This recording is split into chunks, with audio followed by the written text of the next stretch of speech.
Welcome back to Simplify. That is, simplify your business. And by the way, parenthetically, our lives. Melanie Rembrandt with me. I'm David Wolf. Good morning, Melanie. Hi, David. How are you? How is everyone out there doing today? Hopefully good. How are you guys doing? Wait, I'm listening.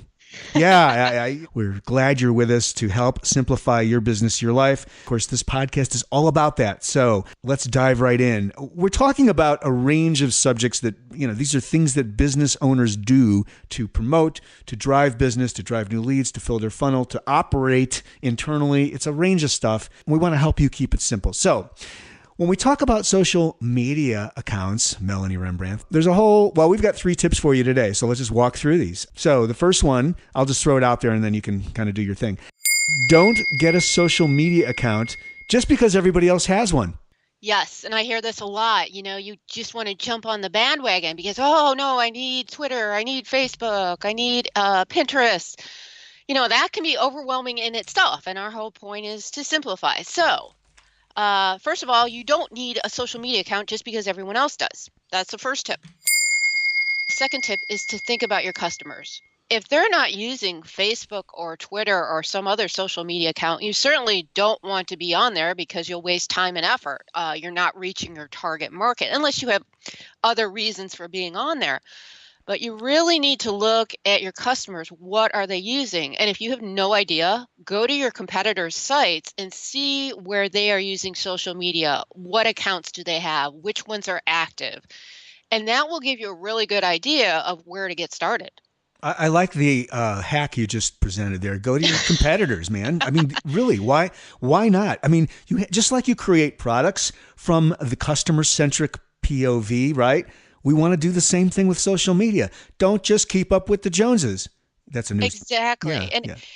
And it can be overwhelming. I mean, I don't know about you, David, but I get several emails a day about some new social media service or how I'm supposed to be doing X, Y, Z. Right. And the whole point of our podcast is to simplify things. So what you can do is just go to your competitor's site, see what they're using, and see if they get a lot of comments and interaction. And right. that's a simple way just to get started with social media and kind of, and you also want to start with one venue at a time. Maybe you start with Facebook. Oh, that's big. Then you start with Twitter, right. Because otherwise, all of a sudden you have all these social media venues that you need to update every day or on a weekly basis. And that's overwhelming in itself. Well, yeah, I was just telling you offline that I'm a member of, or I'm a user of Hootsuite, which is one of several you can use. What are some of you said start with one, but let's just say that somebody's a little bit more organized and sophisticated.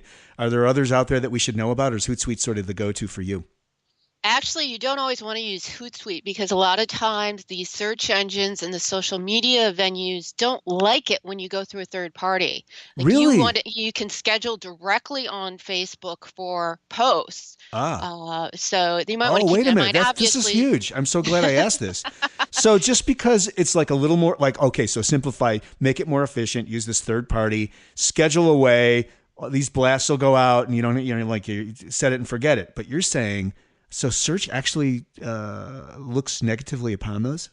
Wow. Sometimes, many, many people use Hootsuite, and it's great to schedule a lot of your posts. Right. And we're not here to pick on Hootsuite, by the way. There's several of these. Buffer is another one, and I'm sure there's a half a dozen others that are not as prominent in the market that I'm not aware of. But you're just saying as an idea, these third-party systems can be a little problematic.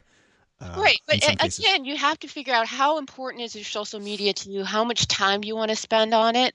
And that kind of brings me to the third key point, to create an editorial calendar and a plan of what you're going to post in advance. Like a lot of the times you just post things last minute, that exciting news with your company, events that are going on, things you're doing, because you have to remember social media is about being social and interacting. It's not just about planning these posts and posting them and waiting for people to comment back. It's something that's you have to pay attention to and interact with people. Otherwise, it's just not going to work. We've covered 3 really, really meaty, juicy ideas to help simplify and help understand and sort of contextualize and frame out this social media idea. All right, so let's recap really quick, Melanie, if you will. Okay. Number 1, don't just get on the social media bandwagon just because everyone says that you should. Figure out what you really need to do. And point number 2 is think about your customers. What are they using? And then you can also take a quick peek at your competitors to see which social media venues that they're having success with. And then third, create an editorial calendar or a plan. What are you going to post in advance? And that will make it a little bit easier. And, the main key, though, is to interact. So you want to, in a nutshell, reach out to your customers in the way they want to be communicated with or in the social media venues they use, and then keep track of it and interact with them.